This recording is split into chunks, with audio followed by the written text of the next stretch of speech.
Perempuan ini tidak sadar dan meminumnya. Ia merasa ada yang aneh setelah minum. Badannya terasa aneh ketika ia menutup tirai. Ia tidur tanpa peduli. Pagi harinya, ia telah menjadi seorang yang tembus pandang. Tapi dirinya tidak sadar. Memakai sendal, berjalan ke kamar mandi. Ketika ia melihat kaca, teriakan itu membangunkan adiknya. Dia pergi ke kamar mandi, tapi tidak melihat kakaknya. Tidak ada di bak mandi, apalagi di kloset. Aku tidak ada di toilet.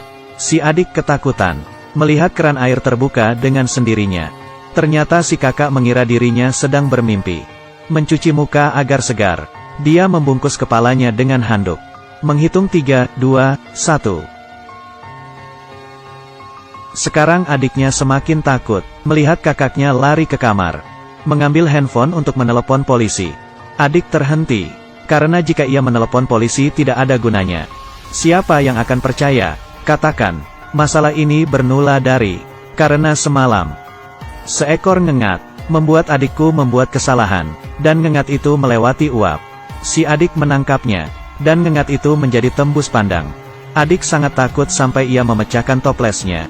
Ngengat itu terbang pergi. Adik seharian menangkapnya tapi gagal. Tapi ia terkena lampu, jatuh ke gelas kakak, dan membuat kakak jadi tembus pandang. Tapi bagaimana cara ia bisa kembali normal? Kakak mengenakan rok. Dia hanya bisa melihat pakaiannya saja. Dan ini adalah kungfu. Tubuh kakak juga menjadi tembus pandang. Transparan. Bagaimana hal ini dianggap keren? Ia tidak bisa kabur dari lomba. Tiba-tiba kakaknya muncul di samping adik. Badan mereka tidak berbeda jauh. Ia bisa saja berpura-pura menjadi kakaknya. Mereka pergi sekolah, tapi si adik tidak ada SIM. Akhirnya kakak yang menyetir. Di jalan, menakuti seorang nenek. Sesampainya di sekolah, si adik belajar menjadi kakak. Mengikuti ekskul, si kakak diam-diam pergi ke laboratorium untuk mengambil mikroskop. Riset untuk si adik, tapi terlihat oleh temannya George. Kostum boneka beruang tanpa kepala. George terkejut. Adik menjelaskan kepada dirinya.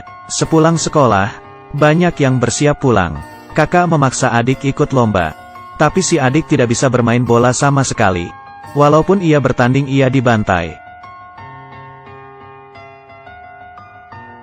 Untung si kakak ingat, dirinya dapat membantu. Jadi dengan bantuan kakaknya, mereka mulai menyusul skor. Kemudian, tim si kakak menang. Selesainya mereka pulang untuk membuat penawar. Tapi si adik menemukan melalui mikroskop. Sel-sel di tubuh kakak perlahan menjadi tembus pandang. Sel tidak bisa larut dalam cairan. Sekarang ia hanya bisa mencari cara menetralisir. Butuh 24 jam agar tubuh menyerapnya. Berarti, mereka harus menemukan penawarnya sebelum tengah malam. Atau cairan itu akan diserap tubuh. Dan kakak akan selamanya tembus pandang. Tapi ia harus bereksperimen. Mereka perlu ngengat. Jadi kedua saudari itu lari ke kuburan. Menangkap ngengat, dan pergi ke sekolah untuk bertemu George. Tapi gedung ini ada penjaganya. Bagaimana mereka masuk? Kali ini kakak ada ide.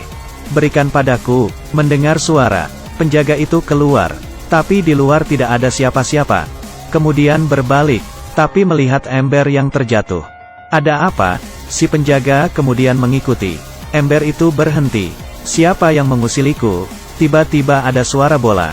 Ia melihat sekeliling dengan gugup. Kali ini lampu stadium menyala. Sebuah bola basket meluncur turun, bergoyang pada sudut, dan terjatuh tepat ke si penjaga. Kemudian ia terpleset. Lalu ember cat terlontar, menuliskan kata di sekitar penjaga. Si penjaga ketakutan dan lari. Adik dan George menggunakan kesempatan ini untuk masuk ke laboratorium. Karena semua ini disebabkan si kakak yang tembus pandang. Tujuannya agar bisa membuatkan penawar bagi kakak. Eksperimen berjalan dengan intens. Ngengat menjadi tembus pandang lagi. Dan bekerja, adik menganalisa cairan penawar. Tapi bahannya terlalu rumit. Dia meminta bantuan teman-temannya, sembari menunggu. Tapi terlambat. Mereka hanya bisa membuat alat seadanya untuk penawar. 2 tetes. Tidak lama kemudian, mereka mengumpulkan cukup penawar. Kali ini kepala sekolah datang. Kakak tidak peduli akan penawarnya. Ia menjelaskan kepada guru, agar kepala sekolah tidak menahan adik. Ketika kakak meminum penawarnya, pas jam 12, tubuh kakak masih belum muncul. Adik tidak mau menyerah. Ia merasa kelewatan sesuatu. Kali ini, kakak yang kurang minum setiap malam. Kemarin meminum air yang berisi ngengat. Cairan itu pasti dipengaruhi keasaman soda. Ia membuat segelas lagi, menyuruh kakak minum. Kemudian kakak mulai terlihat, dan kembali seperti semula. Ini adalah film Disney. Idenya sangat terinspirasi dari novel.